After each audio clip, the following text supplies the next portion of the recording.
Hello बच्चों, कैसे हो आप लोग। आज के इस पेपर में हम लोग नीट के पेपर कर रहे हैं। नीट के पेपर के अंदर हम लोग कॉन्सेप्ट को भी रिवाइज करते चले जा रहे हैं। ठीक है, उम्मीद है बहुत अच्छा लग रहा होगा आपको और आपके कॉन्सेप्ट्स जल्दी जल्दी अच्छे से रिवाइज भी हो रहे हैं। ठीक है, तो चलते हैं, शुरू करते हैं प्रश्न की तरफ। देखिए, सबसे पहला जो हमने आज ये वाला क्वेश्चन लिया है, इस प्रश्न में क्या है देखते हैं। बल आघूर्ण निकालना है। क्या पता है बल आघूर्ण कैसे निकालते हैं? बल आघूर्ण निकालने के लिए आपको क्या करना पड़ेगा? बल आघूर्ण निकालने के लिए आपको सीधे तौर पर सिर्फ ये समझना, बल आघूर्ण का मतलब R क्रॉस F होता है। R cross F। यहां पर फोर्स क्या है? बल का मान दिया हुआ है, बल का मान दिया हुआ है और क्या दिया गया है कि एक बिंदु, यहां पर क्या दिया गया है,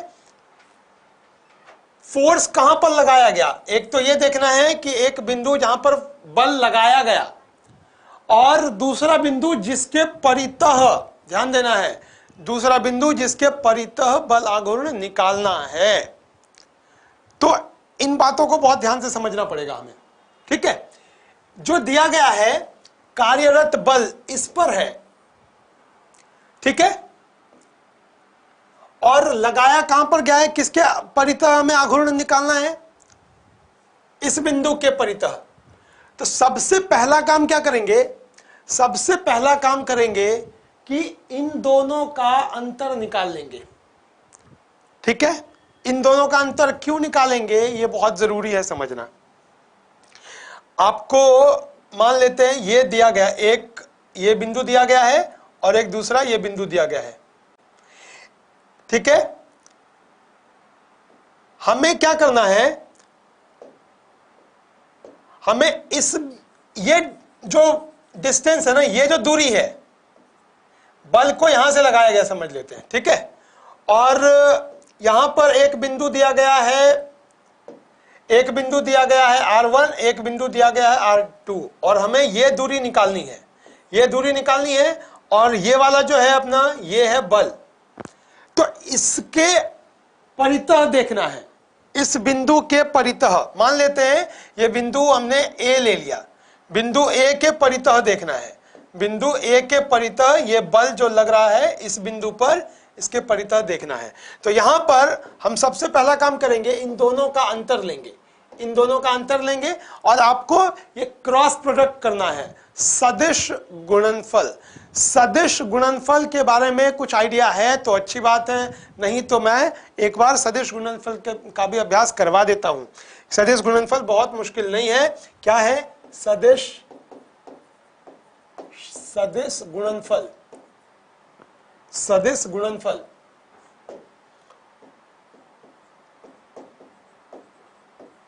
कैसे ज्ञात करेंगे?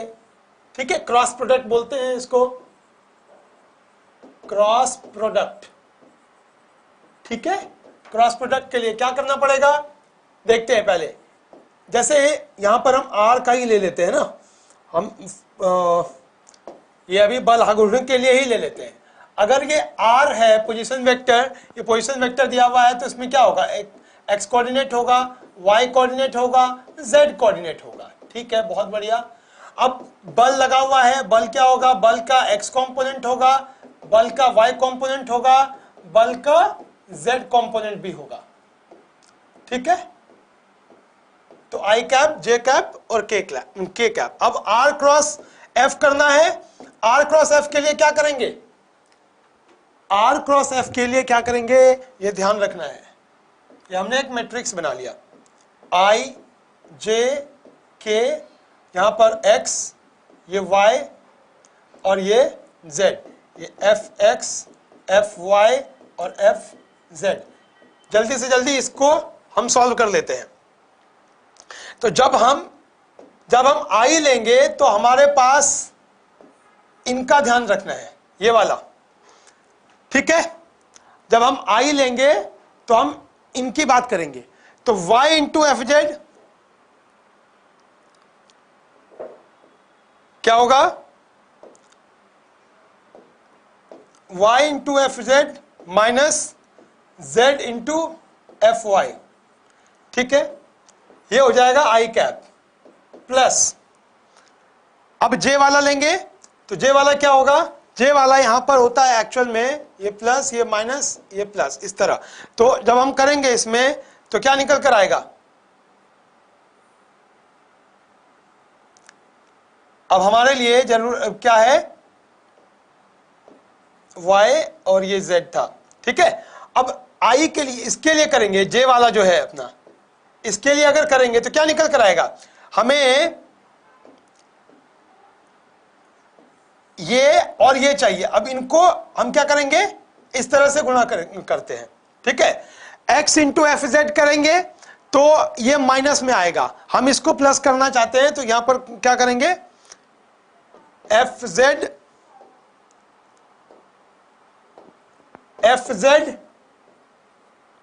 इंटू एक्स माइनस, इसको ऐसे भी कर सकते हैं हम ना,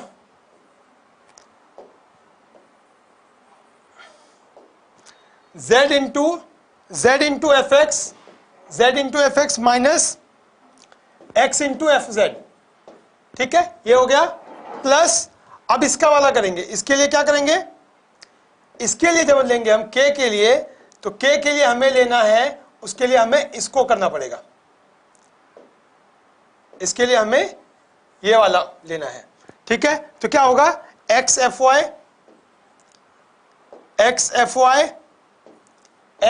Y minus y f x, ठीक है, तो ये k कैप हो जाएगा और ये j कैप हो गया, ठीक है, इस तरीके से हमारे पास रिजल्ट आ गया। अब जब हमारे पास ये रिजल्ट आ गया तो प्रश्न के हिसाब से हम सबसे पहले क्या करेंगे, इसका एक पहले ज्ञात कर लेंगे, इन दोनों का अंतर ले लेंगे, x एक्सिस को x एक्सिस के साथ, y एक्सिस को y एक्सिस के साथ और z एक्सिस को z एक्सिस के साथ। हम जब अंतर लेते हैं तो अंतर ऐसे ही लेते हैं, मान लेते हैं a माइनस बी अगर कर रहे हैं तो ax minus B X I cap plus B X plus A Y minus B Y J cap plus A Z minus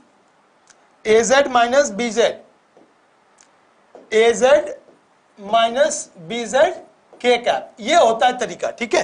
तो इसी तरह से हम इसका अगर निकालना चाहते हैं तो क्या मिलेगा, इनको इनके साथ फिर इनको इनके साथ फिर इनको इनके साथ, इस तरीके से हमें करना पड़ेगा। और इसके बाद फिर फोर्स का मान तो दिया हुआ है, बल का हमें दिया गया है, उसको हम कैलकुलेट कर लेंगे, ठीक है। कैलकुलेट करने के बाद जो भी रिजल्ट आएगा वो हमारा रिजल्ट फाइनल हो जाएगा, ठीक है।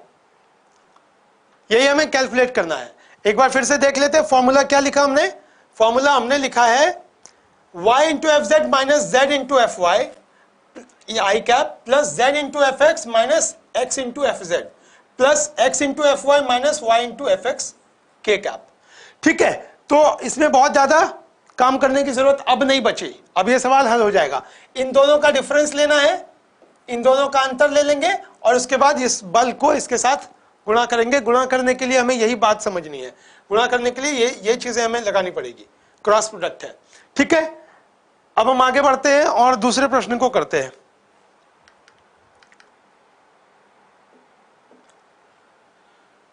ये रे ऑप्टिक्स से है, इसमें क्या है, खगोलीय परावर्ती दूरदर्शी का कोणीय आवर्धन अधिक और कोणीय विभेदन उच्च होगा यदि इसके अभिदृश्यक लेंस की, बहुत ध्यान से समझना है,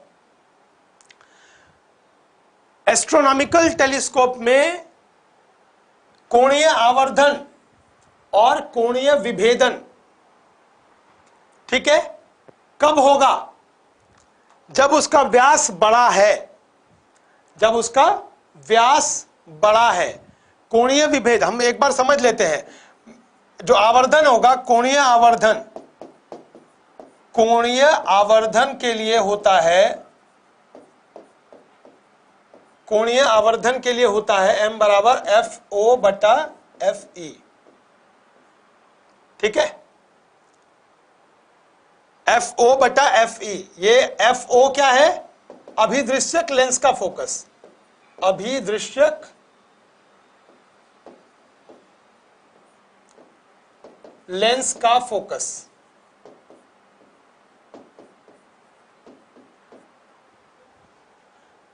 ठीक है। और ये क्या है? हमें ये पता होगा कि ये जब हम दूरदर्शी देखते हैं, दूरदर्शी में ये बड़ा जो होता है ये ऑब्जेक्टिव होता है और ये आईपीस होता है, ठीक है। और इधर से हम देख रहे होते हैं, ये हमारी जो हम देख रहे हैं ऐसे देख रहे हैं। तो इसमें यह देखना है, अगर इसका व्यास बड़ा होगा, इसका व्यास बड़ा होगा तो इसका कोणीय विभेदन उच्च होगा, एंगुलर हाई एंगुलर रेजोल्यूशन, ठीक है, कोणीय विभेदन उच्च होगा। और अगर इसका फोकल लेंथ बड़ा होगा, फोकस बड़ा होगा, तो क्या होगा? इसका आवर्धन बड़ा होगा, ठीक है। तो हमें आवर्धन भी चाहिए बड़ा, और क्या चाहिए? बड़ा आवर्धन भी बड़ा चाहिए और कोणीय विभेदन भी बड़ा चाहिए। तो इसके लिए क्या करना पड़ेगा? इसके लिए क्या करना पड़ेगा? फोकस दूरी बड़ी रखनी पड़ेगी और व्यास बड़ा रखना पड़ेगा, ठीक है।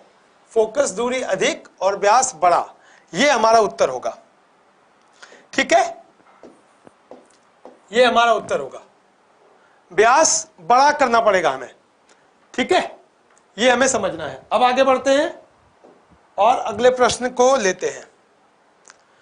ये प्रश्न जो है इसको बहुत बारीकी से समझना पड़ेगा। इस प्रश्न को बढ़िया तरीके से समझिए, है बहुत ही आसान। आपको देखना है डी ब्रोगली का तरंग दैर्ध्य का फॉर्मूला क्या होता है, पहले तो ये रिकॉल करिए। फिर एक और बात यहां पर ध्यान में रखनी है कि दो स्थिति है, जब प्रारंभिक डी ब्रोगली तरंग दैर्ध्य दी गई है तो हम इसको लिख लेते हैं, प्रारंभिक जो होगी वो h बटा m इंटू वी नॉट होगा। ये होगा प्रारंभिक, प्रारंभिक ये बता है हमें, ये बता दिया गया है। प्रारंभ में इलेक्ट्रॉन की डी ब्रोगली तरंग दैर्ध्य लैम्डा नॉट है और डी ब्रोगली का जो तरंग दैर्ध्य होता है वो क्या होता है? h बटा एम वी, h बटा एम वी। h क्या है? प्लैंक नियतांक है। h क्या है? प्लैंक नियतांक, ठीक है। तो हमें यह बात तो ज्ञात है, ये पता है हमें कि अगर डी ब्रोगली का तरंग दैर्ध्य निकालना है तो h बटा उसका रेखीय संवेग, रेखीय संवेग यही होगा, मास गुणा यानी द्रव्यमान गुणा वेग, रेखीय संवेग। ये समझ में आ गया, ठीक है। अब ये कब था? t शून्य पर, ये प्रारंभ में था शून्य पर। अब क्या दिया गया है यहां पर? पहली बात तो चार्ज है, इलेक्ट्रॉन की चार्ज बात है, चार्ज होगी। और यहां पर विद्युत क्षेत्र दिया गया है। विद्युत क्षेत्र में जैसे ही प्रवेश करेगा आवेश, जो इलेक्ट्रॉन है, इलेक्ट्रॉन का आवेश, इलेक्ट्रॉन प्रवेश करेगा तो क्या होगा? वो त्वरित हो जाएगा। उसका त्वरण कितना होगा ये हमें ज्ञात करना है। दूसरी बात ये देखनी है कि जो त्वरित होने के बाद जो उसका वेग होगा t समय में वो कितना होगा, इसको हमें अच्छे से पहले समझना पड़ेगा कि अगर त्वरण हमें निकालना है, a बराबर क्या होता है? बल बटा मास, ठीक है। अब यहां पर अगर हम देख रहे हैं इलेक्ट्रिक फील्ड हमें दिया गया है, विद्युत क्षेत्र जो दिया गया है वो विद्युत क्षेत्र कितना दिया गया है? आई नॉट, और वो किस दिशा में है? Minus E not I cap, ये न्यूटन पर कूलम, ठीक है, ये दिया गया है। तो विद्युत क्षेत्र में इलेक्ट्रॉन एक बल का अनुभव करेगा और उस बल की वजह से वो त्वरित होगा। तो क्या होगा बल, पहले ये हम ज्ञात कर ले। तो माइनस ई होता है, चार्ज कितना होता है इलेक्ट्रॉन का, माइनस ई। इलेक्ट्रिक फील्ड की वैल्यू कितनी है, माइनस ई नॉट बटा एम। और ये किस दिशा में हो रहा है, ये एक्स एक्सिस के अलॉन्ग हो रहा है, ये बात तो हमें पता चल गया।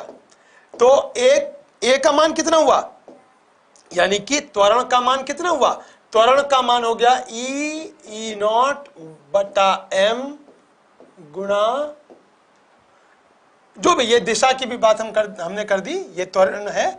अब हमें क्या करना है, नया वेग जो होगा, नया वेग जो होगा टी समय के बाद, टी सेकेंड के बाद कितना होगा, v बराबर v नॉट पहले था आरंभ में वेग कितना था, आरंभ में वेग दिया था v not Guna I, v not I cap. मतलब आई कैप से मतलब क्या हुआ कि वो x अक्ष की तरफ चल रहा था, ठीक है। विद्युत क्षेत्र भी किधर है, वो भी x अक्ष की तरफ है। तो इसका क्या मतलब हुआ कि आरंभ में वेलोसिटी तो पता चल गया v नॉट होगा, यानी कि वेग जो है v नॉट होगा, और t समय के बाद जब वो त्वरित हो जाएगा तब हमें त्वरण पता चल गया, और उसके बाद v equals u plus at होता है ना। तो आरंभ का वेग ये है प्लस a इंटू टी, यही करना था हमें, ठीक है, यही काम करना था हमें। अब इसको करने का मतलब ये हुआ कि v यहां पर मैं सिर्फ मैग्नीट्यूड ले रहा हूं, अब ये ध्यान देना है, सिर्फ मैं इसका क्या ले रहा हूं, परिमाण ले रहा हूं, ध्यान देना। तो v नॉट बटा a की जगह पर ये ई नॉट बटा m गुणा t, ये नया वेग निकल गया, t समय के बाद इसका वेग निकल गया। अब हमें क्या करना है, अब हमें तरंग दैर्ध्य निकालना है, दे ब्रॉगली तरंग दैर्ध्य क्या होगा, लैम्डा बराबर h बटा m इंटू वी, ये ध्यान देना है, m इंटू वी, ये v जो है नया वेग है, ये नया तरंग दैर्ध्य है, इसको देखना है। v के लिए हमने क्या निकाला था, अभी ये इक्वेशन निकाला था, इसको हम रख देंगे, h बटा m v not plus E T बटा m, ये तो हमें प्राप्त हो गया, ठीक है। अब हमें क्या करना है, हमें h बटा यहां m इंटू वी नॉट अगर हम कॉमन ले लें, m into v naught common ले लें, बाहर ले लें, तो क्या निकल कर आएगा, 1 प्लस ई टाउ बटा M we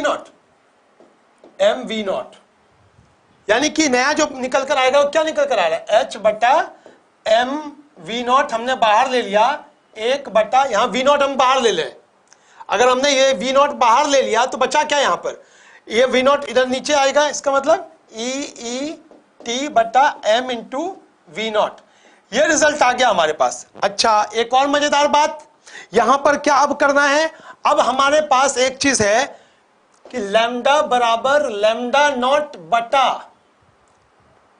1 plus E T बटा एम इंटू वी नॉट हो गया। क्यों होगा ऐसा, ये हमारा उत्तर है, ये हमारा आखिरी उत्तर है। क्यों ऐसा हुआ कि मैंने क्या किया, लैम्डा नॉट की जगह पर h बटा एम इंटू वी नॉट कर दिया। ये जो प्रारंभ में तरंग दैर्ध्य था उसका हमें मान यहां पर पता चल रहा है, h बटा ये रखा, h बटा एम इंटू वी नॉट, तो हमने ये निकाल लिया, ये ध्यान में रखना है। अब प्रश्न जो पूछा गया था, क्या पूछा गया था, t समय पर डी ब्रॉगली का तरंग दैर्ध्य क्या होगा, तो निकल कर आ रहा है क्या, ये वाला उत्तर है क्या,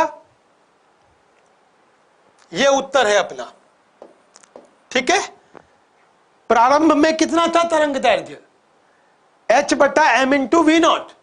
अब वी नॉट की जगह पर हमने v रखा और जब हम इसमें रखेंगे नया तरंग दैर्ध्य जो है ये हमारा इस तरह से आएगा, हम इसको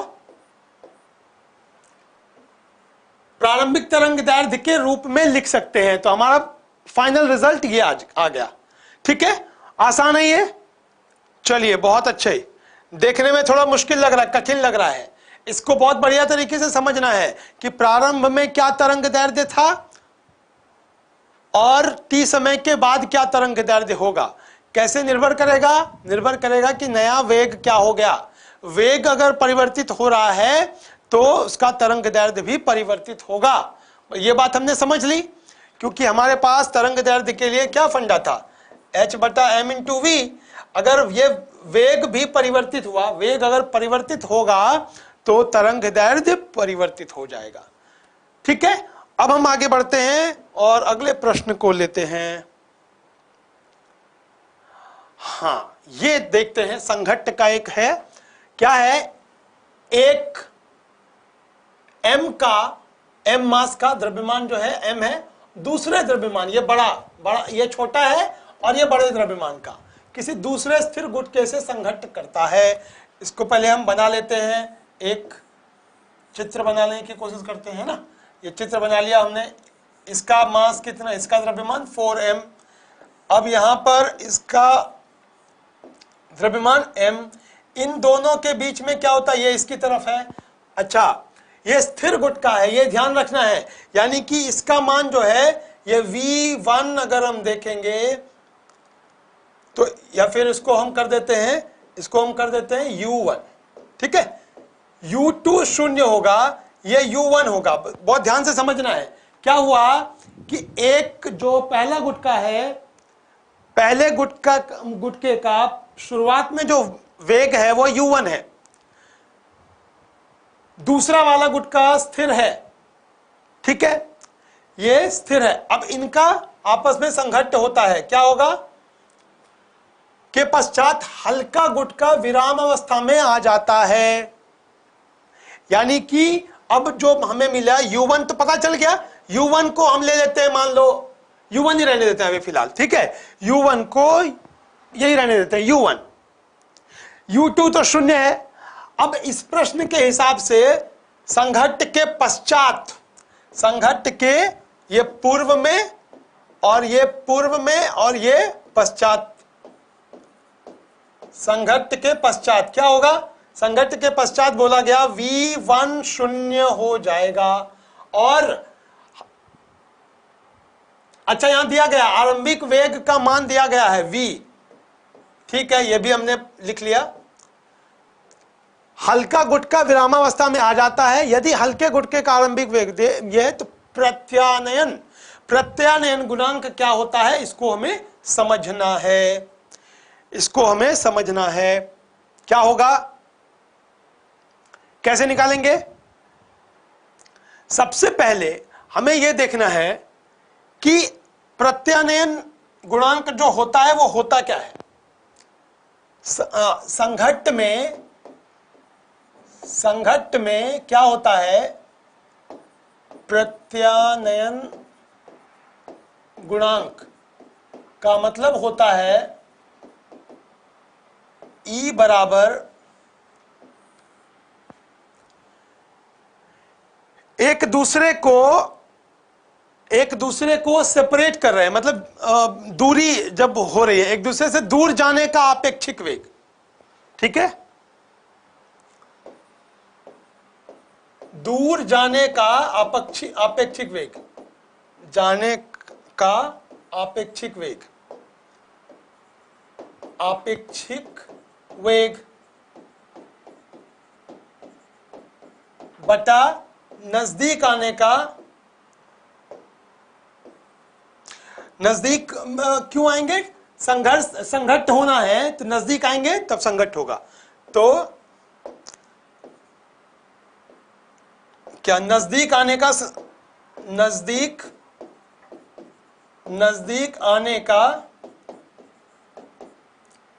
आपेक्षिक वेग का यही अनुपात होता है। पहले तो यह बात समझनी है, आपेक्षिक वेग।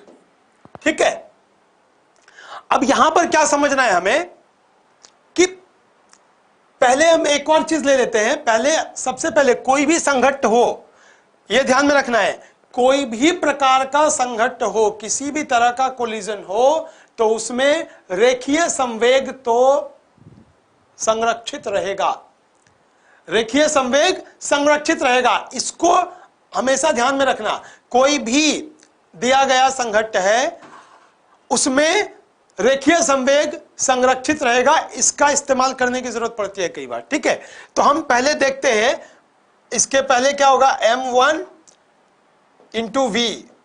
अच्छा, m1 तो यहां पर m ही है ना, तो इसको हम लिख लेते हैं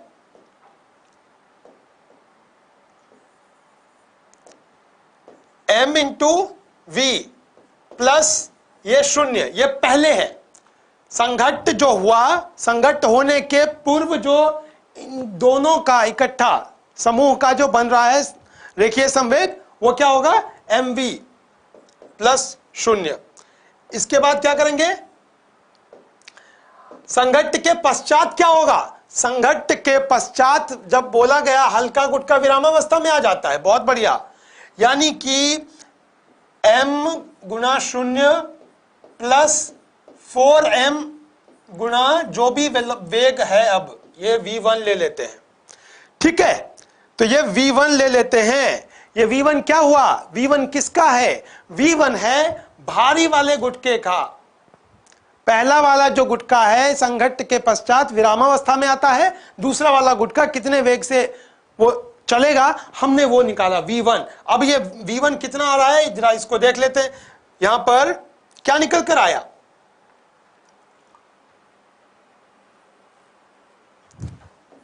m v प्लस शून्य बराबर m गुना शून्य प्लस 4m। बड़े वाले गुटके का मास कितना था, द्रव्यमान कितना था, 4m गुना कितना, v1 ले लिया मैंने। अब यही v1 निकालना है, कैसे होगा, mv बराबर शून्य प्लस ये शून्य ही है, इसको लिखने की भी जरूरत नहीं है, क्या होगा 4mv1, v1 क्या हो जाएगा, v/4। ये हमें समझना है। ठीक है, मतलब हमें क्या देखना है, अगर E निकालना है, हमें E निकालना है, ये प्रत्यानयन गुणांक निकालना है, तो उनका दूर जाने का अपेक्षिक वेग क्या है, किससे वो दूर जा रहे हैं, किस वेलोसिटी से दूर जा रहे हैं, velocity of relative velocity of separation, relative velocity of separation बटा रिलेटिव वेलोसिटी ऑफ अप्रोच। एक दूसरे को अप्रोच किस वेग से कर रहे हैं, एक दूसरे को के समीप आने का जो उनका वेग है, तो वो क्या होना चाहिए, वो होना चाहिए u1 माइनस u2।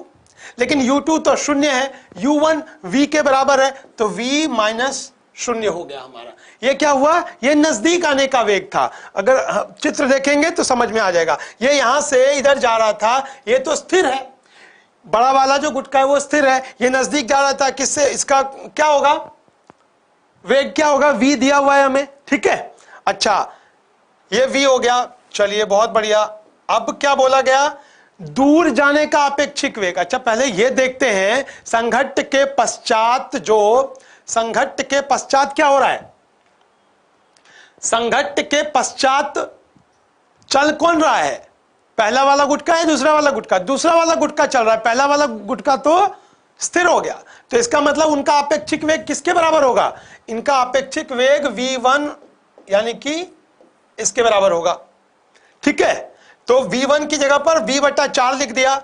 अब इसको क्या करेंगे, v/4 ऐसे हो जाएगा। इसका मतलब क्या हुआ, इसका मतलब ये हुआ E बराबर 1/4। 1/4 को हम लिख सकते हैं 0.25। तो ये हमारा उत्तर है 0.25। ये उत्तर है हमारा उत्तर कौन सा है, हमारा उत्तर है 0.5। ठीक है, तो हमने क्या समझा, हमने ये समझा कि किसी प्रकार का भी संघट्ट है उसमें रेखीय संवेग संरक्षित होगा। एक दूसरी बात, प्रत्यानयन गुणांक जो होता है वो क्या होता है, वो होता है रिलेटिव वेलोसिटी ऑफ सेपरेशन और रिलेटिव वेलोसिटी ऑफ अप्रोच का रेशियो। अगर हमने रेखीय संवेग के संरक्षण का सिद्धांत लगा दिया तो हमें क्या एक इक्वेशन प्राप्त हो गया, नए वेग की का परिमाण हमें पता चल गया। कैसे? नए वेग का परिमाण कैसे पता चला? नए वेग का परिमाण पता चल गया हमें जब हमने रेखीय संवेग का संरक्षण लगाया। ठीक है, अब इसके बाद क्या था, वो एक दूसरे के समीप कैसे आ रहे हैं संघट्ट के लिए। तो जो छोटा वाला गुटका था वही नजदीक आ रहा था, बड़ा वाला गुटका तो स्थिर था। ठीक है, तो ये हमने समझ लिया। अब आगे बढ़ते हैं, अगले प्रश्न की तरफ चलते हैं। यहां पर ये कौन सा है, फोटो इलेक्ट्रिक इफेक्ट का क्वेश्चन है। ठीक है, फोटो इलेक्ट्रिक इफेक्ट, यहां पर बहुत ध्यान से समझना है इस प्रश्न को। इस प्रश्न को अच्छे से समझिए, इसमें क्या होता है। सबसे पहले आइंस्टीन का इक्वेशन लिख देते हैं।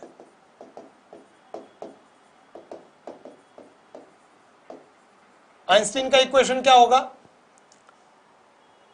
पहले एक बार फोटो इलेक्ट्रिक इफेक्ट के बारे में थोड़ा सा 20 सेकंड में समझ लेते हैं कि एक ये पृष्ठ है, कैसा कैसा धातु का पृष्ठ है। धातु के पृष्ठ पर यहां पर फोटोन का आपतन होगा, फोटोन का आपतन हुआ और क्या हुआ, इलेक्ट्रॉन यहां से उत्सर्जित हो गया। ठीक है, इस धातु के पृष्ठ से इलेक्ट्रॉन का उत्सर्जन हो रहा है। अब यहां पर यह समझना है कि अगर किसी पृष्ठ का अपना एक खास ऊर्जा इतना जरूर चाहिए, क्योंकि यह हमें यह पता है कि धातु के अंदर इलेक्ट्रॉन जो है ना बंधे हुए तो हैं लेकिन पूरी अच्छे से नहीं बंधे, मतलब क्या कमजोर तरीके से बंधे हुए हैं। तो थोड़ी सी ऊर्जा अगर प्राप्त कर ले तो क्या होगा, इलेक्ट्रॉन बाहर जाने के लिए तैयार हो जाएगा। तो इलेक्ट्रॉन को ऊर्जा कितनी मिलनी चाहिए जिससे कि कम से कम वो अब तैयार हो जाए बाहर निकलने के लिए। ठीक है, इस पृष्ठ को छोड़ने के लिए। लेकिन हमें यह भी देखना पड़ेगा उसको और भी थोड़ी ऊर्जा चाहिए, वो तो कम से कम ऊर्जा जिससे ये छोड़ने लायक हो जाए, ये छोड़ने के लिए अब तैयार हो जाए, लेकिन उसको कुछ गतिज ऊर्जा भी चाहिए जिससे वो बाहर आ सके। ठीक है, तो यहां पर आइंस्टीन साहब ने सिर्फ एक ही बात बताई कि ऊर्जा जो दी गई है, कुल ऊर्जा जो इस फोटोन की है या जो भी रेडिएशन है, जो भी उत्सर्जन हो रहा है, उनका कुल ऊर्जा आएगा और यह न्यूनतम ऊर्जा जिससे कि इलेक्ट्रॉन का उत्सर्जन संभव हो सके वो किसी पृष्ठ पर निर्भर करेगा। ठीक है, तो इतनी ऊर्जा तो चाहिए, और चाहिए क्या, उसको चाहिए गतिज ऊर्जा। गतिज ऊर्जा जिससे कि वो इलेक्ट्रॉन चल पाए। मतलब ठीक है, अब ये हो गया कि पृष्ठ से अब इतनी हो गया कि बंधन मुक्त हो गया, इलेक्ट्रॉन पृष्ठ से बंधन मुक्त हो गया इतनी ऊर्जा मिलने पर। लेकिन बंधन मुक्त हो गया, लेकिन चलेगा कैसे, चलने के लिए फिर और उसको गतिज ऊर्जा चाहिए, ये है गतिज ऊर्जा। ठीक है, अब यहां पर यह देखना है प्लैंक का जो कॉन्सेप्ट है उसके हिसाब से क्या ये ऊर्जा होगा h न्यू, ये ऊर्जा होगा h न्यू नॉट प्लस ये हाफ mv स्क्वायर। ठीक है, mv स्क्वायर मान लेते हैं हम इसको ना, अधिकतम वेग जो होगा इलेक्ट्रॉन का हम उसकी बात कर रहे हैं। ठीक है, mv स्क्वायर। तो सबसे पहले तो हमें इस पर गौर करना है। ये अगर हमने समझ लिया तो यहां से इस प्रश्न का हल हो जाएगा, इस प्रश्न का हल आराम से हो जाएगा। क्या कहा गया है, एक बार जो आवृत्ति है, किसकी आवृत्ति, इसकी जो ये ऊर्जा आ रही है, जो प्रकाश है, ये प्रकाश है उसका एक क्या बोलेंगे, इसको आवृत्ति दी गई है न्यू। एक बार में दिया गया 2v0, दूसरे बार में बढ़ाकर इसको कर दिया गया 5v0। तो दो अलग अलग तरह के प्रकाश यहां पर पृष्ठ पर आपतित हो रहे हैं। ठीक है, अब हमने ये समझ लिया। तो एक में जब पहले वाले इसकी बात कर रहे हैं तो इसमें अधिकतम वेग v1 है। ठीक है, और इस वाले में जब हम आवृत्ति, आपतित प्रकाश की आवृत्ति अगर 5 न्यू नॉट कर दी गई तो उत्सर्जित इलेक्ट्रॉन का अधिकतम वेग v2 है। ठीक है, तो हमें इसी का बोला गया कि बताइए v1 और v2 का अनुपात क्या है। तो बहुत आसान, अब इसको देखते हैं। हमने समझ लिया है क्या होगा, हमारे पास ये है m half m v1 square बराबर h new naught minus h new not नहीं, यहां पर पहले में जो दिया गया है ना, ये जो दिया गया है ये 2 न्यू नॉट है, यानी कि हम इस बात को पहले इक्वेशन लिख लेते हैं। ठीक है, h न्यू की जगह पर हम क्या लिख सकते हैं, पहला जो है पहला प्रकाश, इसको हम लेंगे पहला प्रकाश। पहला जो था इसमें था 2 न्यू नॉट और h न्यू नॉट क्या है, हम एक बार फिर से देख लेते हैं। ये जो है ये न्यूनतम ऊर्जा जो पृष्ठ से इलेक्ट्रॉन के बंधन मुक्त होने के लिए चाहिए वो h न्यू नॉट है। ये कुल ये जो ऊर्जा है, ये ऊर्जा कौन सी है, ये ऊर्जा है जो आपतित हो रही है, प्रकाश की ऊर्जा। ठीक है, अब ये वेलोसिटी है। अब हम क्या करेंगे, बहुत बढ़िया तरीके से समझते हैं इसको। हम जब ये निकालना चाहेंगे हाफ एम बी स्क्वायर, तो इसको क्या होगा, ये वाला इधर आएगा। अब न्यू की जगह पर एक बार 2 न्यू नॉट रखना है, दूसरी बार 5 न्यू नॉट रखना है, तो यही काम करते हैं। ये आ गया हमारा। ठीक है, ये दूसरा अगर देखेंगे, दूसरा देखेंगे तो क्या होगा, half m v two square बराबर h into 5 nu naught minus h into nu naught. इसको देखेंगे तो ये क्या निकलेगा, h न्यू नॉट। बहुत अच्छे। ठीक है, इधर क्या होगा, इधर क्या हो जाएगा, इधर हो जाएगा 4h new not, 4h new not. अब हमें अगर v2 निकालना है तो v2 निकालने के लिए क्या होगा, v2 निकालने के लिए क्या होगा, v2 निकालने के लिए इसको हमें गुणा करना पड़ेगा, हाफ एम v2 स्क्वायर है ना, तो ये इधर जाएगा 8h न्यू नॉट बटा m का स्क्वायर रूट। एक ये हो गया, इसमें क्या होगा, इसमें हो जाएगा half m v1 square equals h new not. तो क्या लिखेंगे, क्या लिखेंगे, हाफ m। हम इसको एक काम और भी कर सकते हैं, सीधा एक रेशियो ले लेंगे, उसके आधार पर भी कर सकते हैं। हाफ m v1 स्क्वायर, तो इसके बाद फिर हम क्या लिख सकते हैं, बड़े आराम से हम लिख सकते हैं v1 स्क्वायर बराबर 2h न्यू नॉट बटा m। एक तो ये हो गया, v1 स्क्वायर करेंगे तो इसका स्क्वायर रूट हो जाएगा 2h न्यू नॉट बटा m।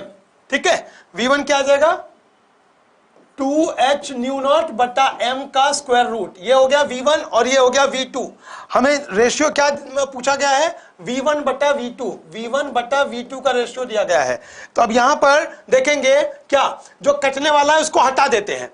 ठीक है, जो कटने वाला है हटा देते हैं। यहां पर 2√2 है, बहुत बढ़िया, यहां पर 2√2 है। हाँ तो ठीक है ना, v1/2 हो जाएगा। अगर हम v1 बटा v2 करेंगे तो क्या निकल कर आ रहा है, 2h न्यू नॉट बटा m। जो कटने वाला हटा ही देते हैं, तो सीधा सीधा क्या निकल कर आया, सीधा सीधा ये निकल कर आया गुणा m बटा h 8h न्यू नॉट। ऐसा करेंगे, ये m खत्म, h खत्म, 2 से यहां पर 4 आएगा, ये न्यू नॉट खत्म, मतलब 1/4 का स्क्वायर रूट, मतलब 1/2, यानी कि v1 बटा v2 इक्वल्स क्या होगा, 1/2। हमारा उत्तर क्या है, 1/2, यानी कि ये तीसरा उत्तर है हमारा। ठीक है, तो ये हमने समझ लिया, हमारा ये तीसरा उत्तर है। तो क्या किया हमने, फिर से वही मैंने जैसा कि बताया, प्रश्न को समझने के साथ साथ हम उसके पीछे के कॉन्सेप्ट को भी अच्छे से रिवाइज कर रहे हैं। ठीक है, अगले सत्र में हम लोग फिर और भी क्वेश्चंस करेंगे, और भी क्वेश्चंस को कंसोलिडेट करेंगे। ठीक है, और जो भी आप कॉन्सेप्ट समझ रहे हैं, एक आपके पास सूत्र का एक पूरा एक सूची हो, सूत्र, सारे सूत्र की एक सूची बनाइए, टॉपिक के आधार पर आप करते चले जाएं उसका अभ्यास, ठीक है। और उसके बाद फिर प्रश्न लेंगे, आप देखेंगे बहुत सारे प्रश्न सिर्फ आप सूत्र जैसे देखेंगे, सूत्र जैसे ही आपको याद आएगा आप कर सकते हैं। कुछ तो ऐसे प्रश्न होंगे, कुछ ऐसे ही अब छोटे से इसमें देखेंगे कि अच्छा इसमें ये परिस्थिति है, हमने आवृत्ति बढ़ा दी, आपतन प्रकाश की आवृत्ति बढ़ा दी तब क्या होगा वेग, आपतन प्रकाश की आवृत्ति घटा दी तब क्या होगा वेग। ये सब बहुत आसान प्रश्न है, ठीक है। अगले सत्र में मिलते हैं, धन्यवाद।